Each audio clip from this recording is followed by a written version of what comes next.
Hi, hello everybody. This is your Srinivas. Welcome to Srinivasa Academy. My dear friends, today we are going to discuss about previous DSC questions from one of the most important unit, that is coordinate geometry. So coordinate geometry నుండి మనకు 14 questions ఇవ్వడం జరిగిందండి. గత డిఎస్సిలో 14 questions 14 ప్రశ్నలు ఇచ్చారు. అవి ఏ మోడల్లో అడిగారో ఒక్కసారి చూసే ముందు ఎవరైతే ఫస్ట్ టైం నా ఛానల్ని చూస్తున్నారో లైక్ చేయండి, షేర్ చేయండి, సబ్స్క్రైబ్ చేయండి. సబ్స్క్రైబ్ చేయడం మర్చిపోకండి. సబ్స్క్రైబ్ చేయడం వల్ల కొత్త కంటెంట్ ఛానల్కి యాడ్ చేయగానే ఇమ్మీడియట్గా మీకు నోటిఫికేషన్ వస్తుంది. Right? So let's enter in to the question number 1. First question చూడండి. The equation of the line passing through 2, 0 and having intercepts whose ratio m is to n. 2, 0 బిందువు గుండా పోతూ ఖండన బిందువులు m is to n నిష్పత్తిగా గల రేఖ సమీకరణము. ఖండన బిందువులు అంటే దీని అర్థం ఇక్కడ అంతరఖండాలు అని. రైట్? ఏ ఖండన బిందువులు అంటే అక్షాలతో చేసే ఖండన బిందువులు అని అర్థం. చూడండి, ఇది ఎక్కడి నుంచి వెళ్ళాలని చెప్పాడు? 2, 0 అనే బిందువు గుండా పోవాలట. 2, 0 అనే బిందువు గుండా పోతుంది. రైట్? ఇక్కడ ఇది 2, 0 అండి. ఈ 2, 0 బిందువు గుండా పోతే ఆ సరళ రేఖా సమీకరణం చూడండి, ఖచ్చితంగా 2, 0 బిందువుని సాటిస్ఫై చేయాలి. రైట్? 2, 0ని ఫస్ట్ ఈక్వేషన్లో సబ్స్టిట్యూట్ చేస్తే 2n, y ప్లేస్లో 0 కాబట్టి 0 is equal to m. 2n is equal to m. Wrong answer. 2n plus 0 is equals to 2n satisfy చేసింది. 2n plus 0 is equals to n కుదరదు. 2n plus 0 is equal to 2m కుదరదు. మనకు answer అయితే దొరికిపోయిందండి. Answer 2, 0 బిందువు గుండా పోతూ ఖండన బిందువులు m is to n నిష్పత్తిగా గల అన్నాడు. అందుకని మనము 2, 0 బిందువుని ఆప్షన్స్లో సబ్స్టిట్యూట్ చేసి చూస్తే ఆన్సర్ సెకండ్ ఆప్షన్లో దొరికింది, పేపర్ మీద పెన్ను పెట్టకుండా. కానీ సార్ ఈజీగా మీరు తప్పించుకున్నారు, జస్ట్ వెరిఫికేషన్ చేసి మా మీద త్రో చేశారు దీన్ని. మాకు ఒకవేళ దీని ప్రొసీజర్ తెలియాలి అంటే మళ్ళీ ఎగ్జామ్లో ఇదే క్వశ్చన్ ఇస్తారన్న గ్యారంటీ లేదు కదా. మరి మాకు తెలియాలంటే ఏం చేయాలి అని. Right? x/a plus y/b is equals to 1 అనేది required straight line. Very clear. a is equals to 2 అండి. అంతరఖండం x అంతరఖండం a, y అంతరఖండము b కదా మనం తీసుకుంది. x intercept a, y intercept b లాగా అజ్యూమ్ చేసి ఈక్వేషన్ ఇలా ఉంటుంది అనుకున్నాం. In that a already we know, we can write it as a, 0. So one of the intercept already we know, and also given this is the line passing through 2, 0 and a is to be given as m is to n. a is to be given as m is to n. Do observe that product of extremes is equals to product of means however a value 2n is equals to mb. This is also given as this is the line passing through the point 2, 0. Substituting here 2 by a value 2, 0 by b is equals to 1. No use. We are not getting anything from this. That's why without substituting write these values in given equation. A is equals to 2, you write. b is equals to 2n by m. b is equals to 2n by m, we can write is equals to 1. Right? This goes to numerator. X by 2 plus y by my by 2n is equals to 1. Again LCM 2n. nx plus my is equals to 2n. nx plus my is equals to 2n can be seen in second option only. చూడండి, డైరెక్ట్గా option verification మెథడ్లో point substitute చేస్తే answer దొరికిపోయింది, paper మీద pen పెట్టకుండా. ఒకవేళ procedure చేయాలి అనుకుంటే he is talking about intercepts, that's why assume the required line is in intercept form. X by a plus y by b is equals to 1 as it is passing through 2,0. According to intercept definition, అంతరఖండము నిర్వచనం, సరళ రేఖ x అక్షాన్ని 2,0 వద్ద ఖండించింది అంటే దాని x అంతరఖండము 2నే, x intercept 2నే. So let it be a, 0. Clearly a is equal to 2. And also given y intercept, x intercept connected by this relation, a is to b is equal to m is to n, 2 is to n is equals to m is to n. However, a is equals to 2. This is the relation. From this b is equals to 2n by m. Substituting here, we get a required equation of straight line. Very simple అండి. మనకి procedure చేయడం తెలుసు, డైరెక్ట్గా short కట్లో answer పెట్టడం కూడా తెలుసు. Right? Next problem. If the DRs of 2 lines are 1, -2, 1 and -1, 1, 0, then the angle between them is. ఇలాంటి దిక్సంఖ్యలుగా గల రెండు సరళ రేఖల మధ్య కోణం ఏమిటి అంటున్నారు. ఇది 3D జామెట్రీ నుండి తీసుకొనబడింది, అందులో డిఆర్స్ అండ్ డిసిస్ నుండి తీసుకొనబడిందండి. ఇదొక స్ట్రైట్ లైన్, ఇది మరొక స్ట్రైట్ లైన్. ఈ రెండు సరళ రేఖల మధ్య కోణం ఎంత అంటున్నాడు. రైట్? ఫస్ట్ సెట్ ఆఫ్ డిఆర్స్ని A1, B1, C1, second set of డిఆర్స్ని A2, B2, C2. మరి A1, B1, C1, A2, B2, C2 అనే డిఆర్స్ ఉన్న రెండు ఖండించుకునే రేఖల మధ్య కోణము ఇదండి formula. cos θ is equals to, ఒకవేళ అల్పకోణము కనుక్కోవాలి అంటే A1, A2 plus B1, B2 plus C1, C2 by under root of A1 square plus B1 square plus C1 square under root of A2 square plus B2 square plus C2 square. Okay? So this is the formula. If you remember this formula, just one step answer andi. A1, A2. A1, A2 will be -1 modulus -1.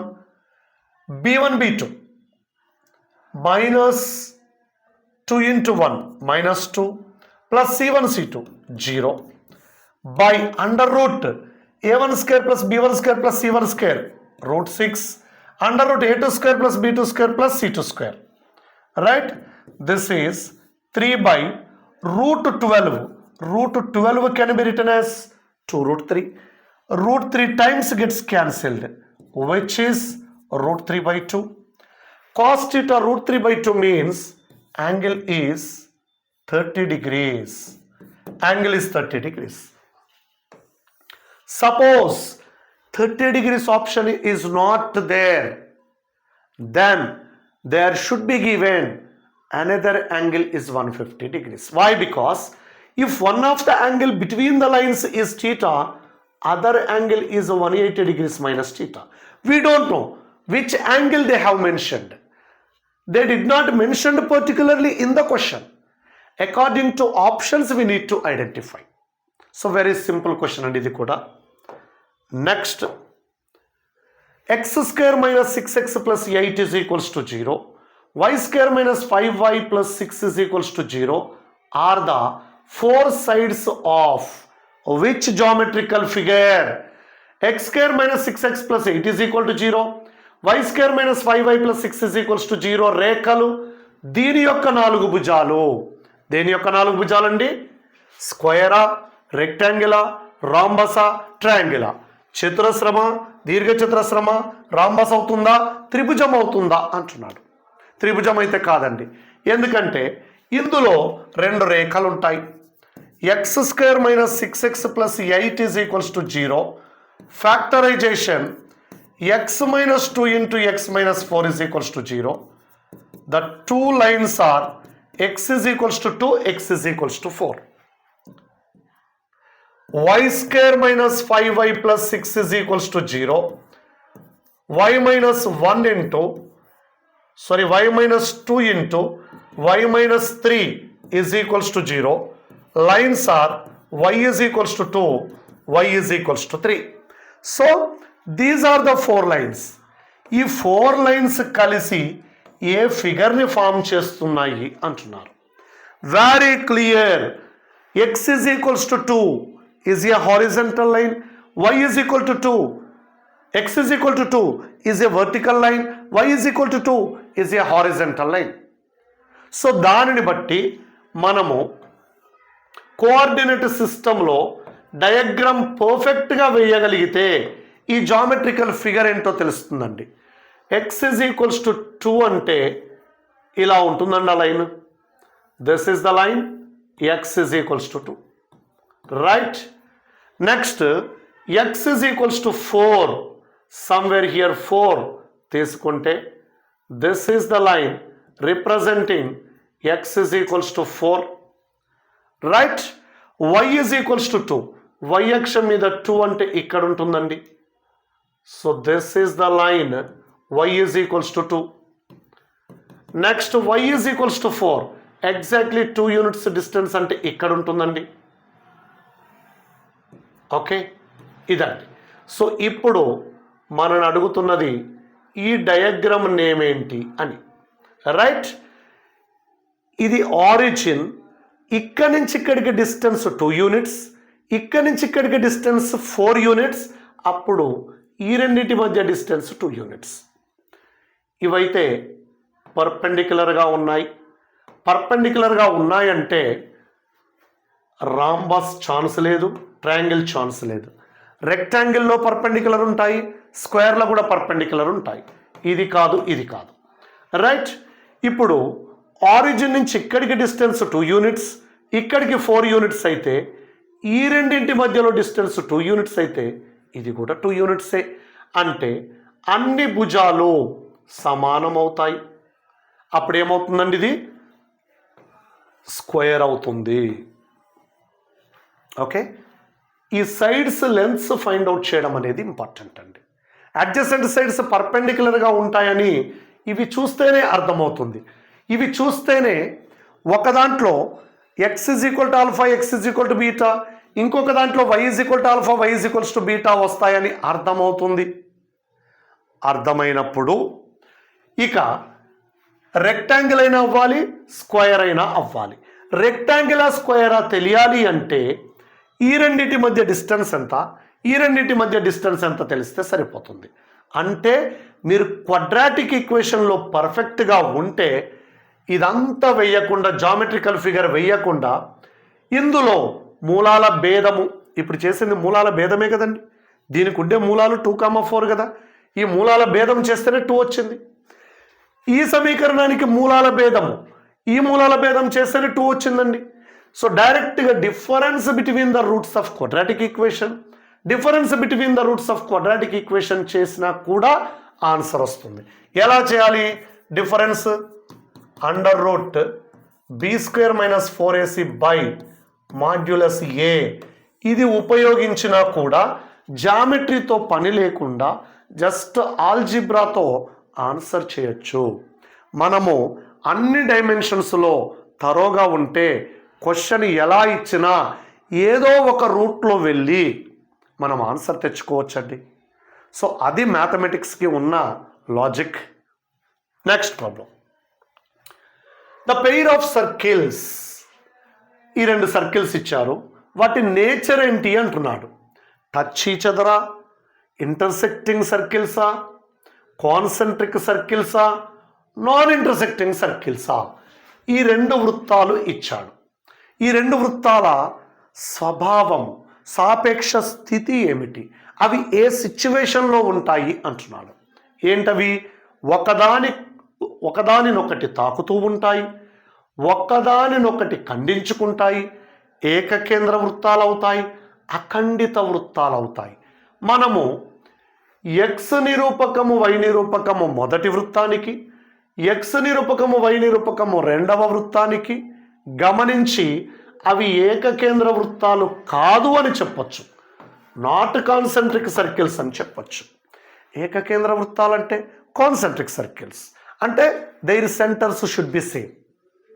మరి మిగిలిన 3 ఆప్షన్స్కి chances ఉన్నాయి. అవి decide చేయడానికి మన దగ్గర ఉన్న concept, first సర్కిల్కి centre ఏంటండి 2,3, radius ఏంటండి √4 + 9 + 12 అంటే 5. సెకండ్ సర్కిల్కి సెంటర్ ఏంటండి -3, -9, R2 ఈజ్ ఈక్వల్స్ టు 9 + 81 - 26 అండి. 90 - 26 అంటే 64 అంటే 8. ఇప్పుడు C1 C2 కనుక్కోవాలి. C1 C2 అంటే రెండు కేంద్రాల మధ్య దూరం. 2 + 3 హోల్ స్క్వేర్ 25, 3 + 9 హోల్ స్క్వేర్ 144 అంటే 169 కాబట్టి 13. R1 + R2 చేస్తే కూడా 13 వస్తుంది. ఏం జరిగిందండి? C1 C2 is equals to R1 + R2. ఇది కంప్లీట్ కాన్సెప్చువల్ క్వశ్చన్ అండి. C1 C2ల మధ్య దూరము R1 + R2లకు సమానం ఎప్పుడవుతుంది అంటే C1 C2ల మధ్య దూరము R1 R2ల మొత్తానికి సమానం ఎప్పుడవుతుంది అంటే ఆ రెండు వృత్తాలు ఒకదానినొకటి స్పృశించుకుంటాయి.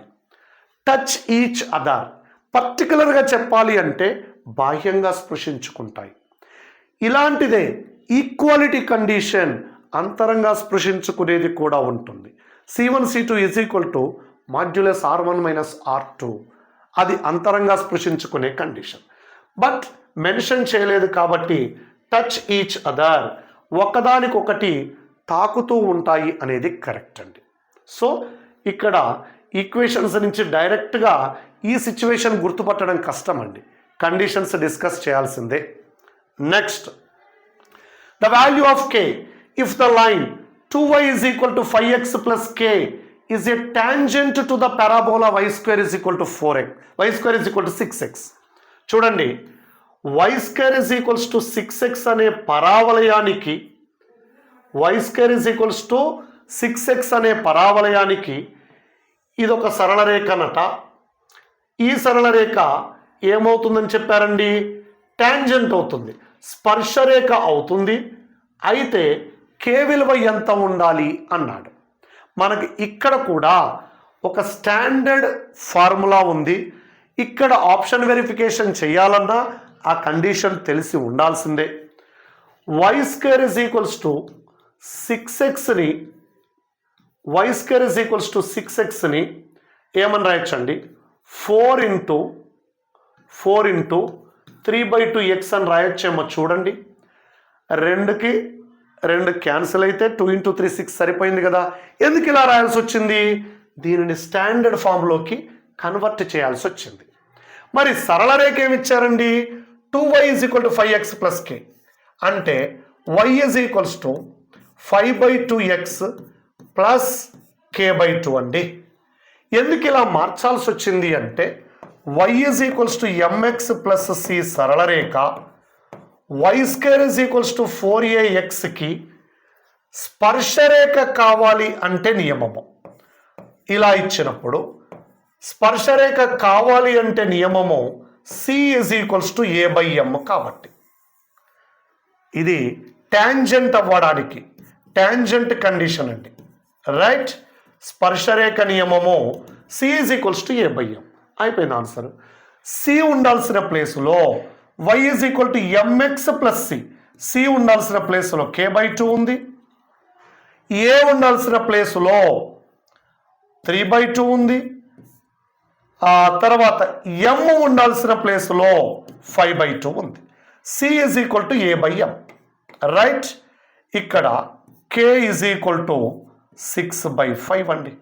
k ఈజ్ ఈక్వల్ టు 6/5 ఎక్కడ ఉంది చూడండి, థర్డ్ ఆప్షన్లో ఉంది ఆన్సర్. అయితే కొంతమందికి వచ్చే డౌట్ ఏంటంటే, సార్ సడన్గా నేను ఈ ఫార్ములా మర్చిపోయాను, ఆన్సర్ మాత్రం ఆప్షన్స్లో ఉంది, నా పరిస్థితి ఏంటి? మర్చిపోతే నేను ఈ క్వశ్చన్ వదిలేయాల్సిందేనా, ఇంకా వేరే మార్గమే లేదా అని చాలామంది అడిగే డౌట్ ఇది. మీరు కూడా మనసులో అనుకుంటున్నారు, ఒకవేళ ఇది మర్చిపోతే మా పరిస్థితి ఏమిటి అని. ఏమిటండి, మీరు మ్యాథమెటిక్స్ కాన్సెప్ట్స్లో తరోగా ఉంటే మీ నుండి తప్పించుకోలేదు ఇది. ఒక్కసారి గమనించండి ఏం జరిగిందో. ఇక్కడ ఏం జరిగిందో చూడండి. ఇదేమో y² is equal to 6x పరావలయమట, ఇదేమో 2y is equal to 5x plus k సరళ రేఖనట. అయితే ఏంటట, ఏం చేసిందండి, స్ట్రైట్ లైన్ వెళ్ళి పారాబోలాని సింగిల్ పాయింట్లో టచ్ చేసింది. స్ట్రైట్ లైన్ వెళ్ళి పారాబోలాని సింగిల్ పాయింట్లో టచ్ చేసింది. మరి సింగిల్ పాయింట్లో టచ్ చేస్తే ఆ పాయింట్ ఆఫ్ ఇంటర్సెక్షన్ కోసం మనం ట్రై చేస్తే అవి రెండు ఎక్కడైతే ఖండించుకుంటాయో ఆ ఖండన బిందువుల కోసం ట్రై చేస్తే అవి కనుక్కోవాలి అంటే మ్యాథమెటిక్స్ మనకు నేర్పిన కాన్సెప్ట్ రెండు వక్రాలని సాధించడం, రెండు వక్రాలను సాధించి x, y విలువలను కనుక్కోవడము. ఆ సాధించే ప్రక్రియ మొదలు పెడదామండి. సాధించే ప్రక్రియ మొదలు పెట్టాలి అంటే ఇక్కడి నుంచి y వాల్యూని తెచ్చి ఇక్కడ రాయడము, లేకపోతే ఇక్కడి నుంచి x వాల్యూని తీసుకెళ్ళి ఇక్కడ రాసుకోవడం మీ చాయిస్ అండి. అది y వాల్యూని తీసుకొచ్చి ఇక్కడ రాసినా పర్లేదు, x వాల్యూని తీసుకెళ్ళి ఇక్కడ రాసినా పర్లేదు. నేను x వాల్యూని తీసుకెళ్ళి ఇక్కడ రాస్తున్నాను చూడండి. 5 ఇంటూ x ప్లేస్లో y²/6 ప్లస్ k. అయితే ఇక్కడ గమనించాల్సిన అంశం 5y² minus 12y plus 6k is equals to 0. వెంటనే మ్యాథమెటిక్స్ మీద గ్రిప్ ఉన్న మనకు ఇక్కడ చూస్తే క్వాడ్రాటిక్ ఇన్ y అంటే దీన్ని సాల్వ్ చేస్తే yకి 2 వాల్యూస్ రావాలి. yకి 2 వాల్యూస్ రావాలి అంటే మనం చెయ్యబోతున్న పనికి మనం కనుక్కోబోతున్న ఖండన బిందువులు 2 వస్తాయి. మరి 2 రాకూడదు కదా, వీడు చెప్పాడు ఇదట స్పర్శరేఖ అవ్వాలట, టాంజెంట్ అవ్వాలట. టాంజెంట్ అవ్వాలంటే ఒకే పాయింట్ దగ్గర టచ్ చేయాలి. మరి ఇక్కడ 2 వాల్యూస్ వస్తే పరిస్థితి ఏమిటి, ఆ 2 వాల్యూస్ ఒకదానితో ఒకటి కోయిన్సైడ్ అవ్వాలి. ఏ 2 వాల్యూస్? y values. అంటే ఇది yలో క్వాడ్రాటిక్ కాబట్టి దానికి ఉన్న నేచర్ ప్రకారం 2 వాల్యూస్ని ఇస్తుంది. ఆ వాల్యూస్నే దీనికి రూట్స్ అంటాం. ఇప్పుడు ఏమంటున్నాము, వచ్చే 2 y వాల్యూస్ ఒకదానితో ఒకటి ఏకీభవించాలి, ఈక్వల్ అవ్వాలి. అంటే దీనికి రూట్స్ ఈక్వల్ అవ్వాలి, దీనికి రూట్స్ ఈక్వల్ అవ్వాలి, మూలాలు సమానం కావాలి. మూలాలు సమానం కావాలంటే డెల్టా ఈజ్ ఈక్వల్ టు 0 కావాలి. అయిపోయిందండి మీ పని. ఇంకా b² minus 4ac is equals to 0. 144 minus 4 into 5 into 6 is equals to 0. Right. ఇక్కడ 24 అండి, 24 6s 144 అండి. ఇక్కడ k కూడా ఉండాలి కదా. Right. 6 minus 5k is equals to 0. k is equals to 6/5. ఎక్కడికి వెళ్తుందండి, తప్పించుకొని వెళ్తుందా మన నుండి? రైట్. మనకు ఫార్ములా మర్చిపోయినా మ్యాథమెటిక్స్ అయితే మర్చిపోలేదు కదా, ఇలా చేసుకోవచ్చు. Okay. c is equal to a/m నాకు గుర్తుంది సార్ అంటే జస్ట్ దాన్ని యూస్ చేసి ఆన్సర్ ఫైండ్ అవుట్ చేయొచ్చు. నాకు గుర్తు లేదు, నేను ఎన్నని గుర్తుపెట్టుకోవాలి అంటే ఈ మెథడ్ కూడా, ఈ ఆయుధం కూడా మన దగ్గర సిద్ధంగా ఉంటుంది when you are thorough in the quadratic concept. Okay. Next అండి, the equation to the pair of lines passing through the origin and perpendicular to the pair 3x² minus 5xy plus 2y² is equals to 0. మూల బిందువు గుండా పోతూ 3x² - 5xy + 2y² = 0కి లంబంగా గల సరళ రేఖల జతను సూచించే సమీకరణం. ఇది మనం ఆల్రెడీ కాన్సెప్ట్లో డిస్కస్ చేస్తాము. మూల బిందువు గుండా పోయే సరళ రేఖా యుగ్మానికి లంబంగా ఉంటూ మళ్ళీ మూల బిందువు గుండానే పోవాలి. మూల బిందువు గుండానే పోవాలి అంటే ఇక్కడ ఆప్షన్స్ అన్నీ కూడా మూల బిందువు గుండానే పోతున్నాయి. గుర్తుపట్టడం కష్టం. అందరూ మాస్క్ వేసుకున్నారు, మన వాడెవడో గుర్తుపట్టట కష్టం అండి. అందుకని దీనికి ఒక స్టాండర్డ్ ఫార్ములా ఉంది. ax² + 2hxy + by² = 0. సరళ రేఖ యుగ్మ సమీకరణం ఇచ్చినప్పుడు దీనికి లంబంగా ఉండే సరళ రేఖ యుగ్మ సమీకరణము మళ్ళీ మూల బిందువు గుండానే పోవాలి అంటే ఏ వచ్చి బి పై వాలే, బి వచ్చి సి పై వాలే, గుర్తుపెట్టుకుంటే సరిపోతుందండి. ఏనేమో బి ప్లేస్లోకి వెళ్ళాలి, బీనేమో ఏ ప్లేస్లోకి వెళ్ళాలి, ఇక్కడ గుర్తేమో మారాలి. అప్పుడు ఏమవుతుందండి? bx² - 2hxy + ay² = 0. Perpendicular pair passing through the origin అంటే ఇది చేయాలి.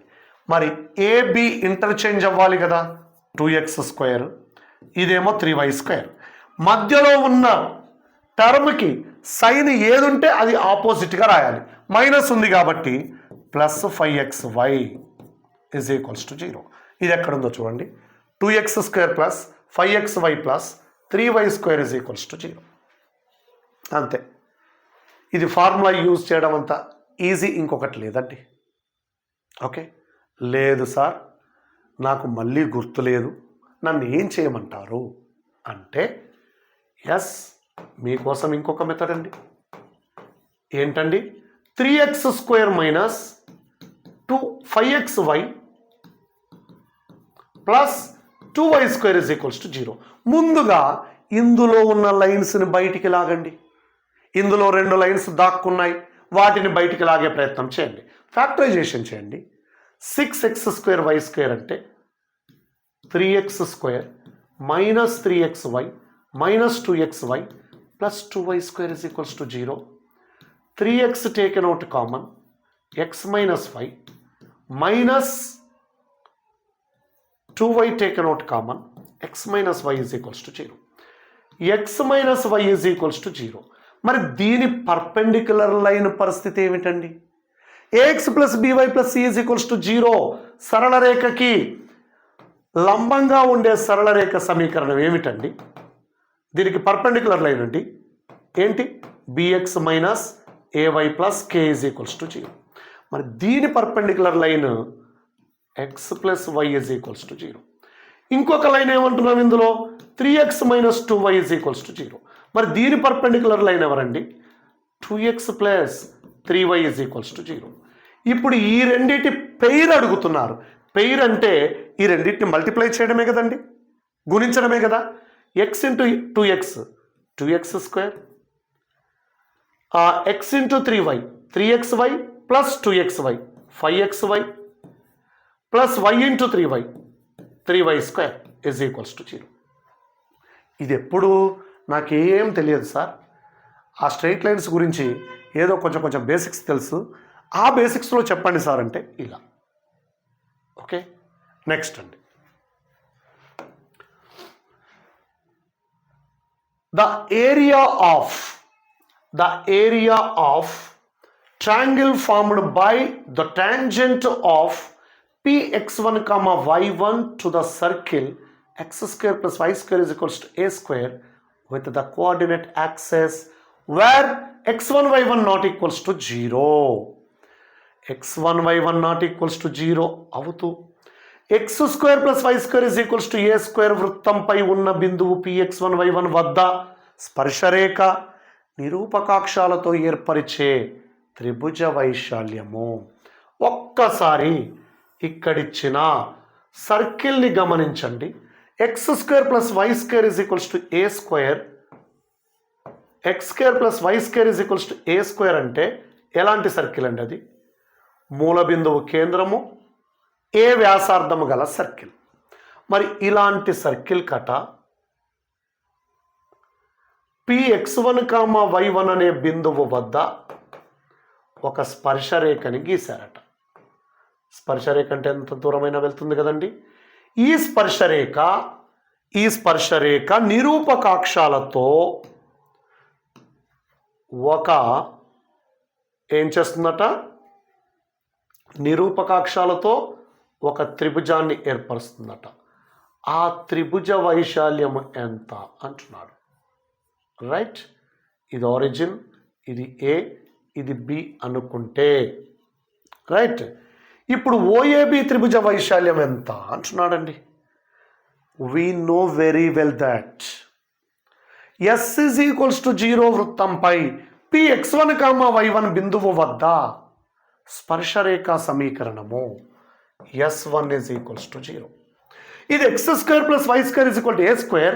ఇది x1 y1 అయితే S1 is equals to 0 అనేది ఏమవుతుందండి, xx1 + yy1 minus a² is equals to 0. మరి ax + by + c is equals to 0 అనే సరళ రేఖ ఏర్పరిచే త్రిభుజ వైశాల్యం ఏంటండి నిరూపకాక్షాలతో? c² / 2 modulus ab. ఇదండి. ఒకవేళ సరళ రేఖ సమీకరణము ax + by + c is equals to 0 అయ్యుంటే అది నిరూపకాక్షాలతో ఏర్పరిచే త్రిభుజ వైశాల్యము c² / 2 mod ab. మరి ఇప్పుడేం కావాలండి, త్రిభుజము ఓఏబి వైశాల్యము, area of triangle O A B c² అంటే -a² whole square by 2 modulus ax, a అంటే x1, b అంటే y1. This is a⁴/2 modulus x1 y1. Okay sir, మీరు డైరెక్ట్గా ఇక్కడికి వచ్చి ఒక ఫార్ములా యూజ్ చేశారు. ఇది నాకు నచ్చలేదు, నాకు గుర్తులేదు. అసలు ఇది గుర్తు లేకపోతే నేను ఏం చేయాలి అంటే, ఇక్కడ వచ్చిన సరళ రేఖని ఏదండి xx1 + yy1 is equals to a² అని రాసి దీనిని x/a²/x1 y/a²/y1 అనే అంతరఖండ రూపంలోకి మార్చాలి. అప్పుడు x కింద ఉన్నది x అంతరఖండం అవుతుంది, y కింద ఉన్నది y అంతరఖండం అవుతుంది. x అంతరఖండం అంటే ఇదంతా కదండి, y అంతరఖండం అంటే ఇదంతా కదండి. ఇది లంబకోణ త్రిభుజమే కదండి. ఈ లంబకోణ త్రిభుజ వైశాల్యము area is equals to ½ into base into height a²/x1 ½ modulus a²/y1. ఎందుకంటే ఏరియా నాన్ నెగిటివ్ కదా, అందుకని మాడ్యులస్ యూజ్ చేశాను. a² మీద డౌట్ లేదు, x1 ఒకవేళ నెగిటివ్ అయి ఉంటే this is a⁴/2 modulus x1/1. ఇదండి ఆన్సర్. సో ఈ విధంగా చేయొచ్చు. రైట్. సో మనకు కోఆర్డినేట్ జామెట్రీ నుండి మొత్తం 14 క్వశ్చన్స్ డిస్కస్ చేశారు. నేను ఈ వీడియోలో మీకు ఇన్ని క్వశ్చన్స్ మాత్రమే ఎక్స్ప్లెయిన్ చేస్తున్నాను. నెక్స్ట్ వీడియోలో రిమైనింగ్ క్వశ్చన్స్ అన్నీ ఎక్స్ప్లెయిన్ చేస్తాను. అవన్నీ ఒకే వీడియోలో తీసుకుంటే వీడియో చాలా లెందీ అవుతుంది, చూడడం మీకు ప్రాబ్లం అవుతుంది, అప్లోడ్ చేయడం నాకు ప్రాబ్లం అవుతుంది. సో నెక్స్ట్ పార్ట్లో రిమైనింగ్ 7 క్వశ్చన్స్ డిస్కస్ చేసుకుందాం. సో ఈ కాన్సెప్ట్స్కి సంబంధించి full length recording video classes కావాలి అంటే గూగుల్ ప్లే స్టోర్ నుండి వెంటనే శ్రీనివాస అకాడమీ యాప్ను డౌన్లోడ్ చేయండి. సో ఏపీ డిఎస్సి, తెలంగాణ డిఎస్సిలకు సంబంధించి కోర్సులు అక్కడ డిజైన్ చేయబడ్డాయి. బట్ ఏపీ డిఎస్సి కోర్సుకు సంబంధించి వెక్టర్ ఆల్జిబ్రా అండ్ ట్రిగనామెట్రీ 2 యూనిట్లు మాత్రమే ఉన్నాయి. తెలంగాణ డిఎస్సికి సంబంధించి ఓన్లీ ట్రిగనామెట్రీ మాత్రమే ఉంది. As recording process is going on and everyday videos regular ఇంటర్వెల్లో అప్లోడ్ చేయడం జరుగుతూ ఉంటుంది. సో మీ ప్రిపరేషన్ స్టార్ట్ చేస్తే వీడియోస్ డైలీ యాడ్ చేయడం జరుగుతూ ఉందండి. ఓకేనా? అప్లోడ్ చేయడానికి చాలా టైం తీసుకుంటుంది కాబట్టి అన్ని వీడియోస్ ఒకేసారి అప్లోడ్ చేయలేకపోతున్నాము. సో మరెందుకు ఆలస్యం, వెంటనే శ్రీనివాస అకాడమీ యాప్ను డౌన్లోడ్ చేయండి. మరొక విషయం, 26 జనవరి రోజున ఏపీడిఎస్సి తెలంగాణ డిఎస్సికి సంబంధించిన ఫుల్ కోర్స్ పబ్లిష్ చేయబడుతుంది. Just at rupees 1999 only. 3 days, 26th, 27th, 28th. This is the offer. Okay, so please try to avail this offer. So before that, please download Srinivasa Academy app. Thank you.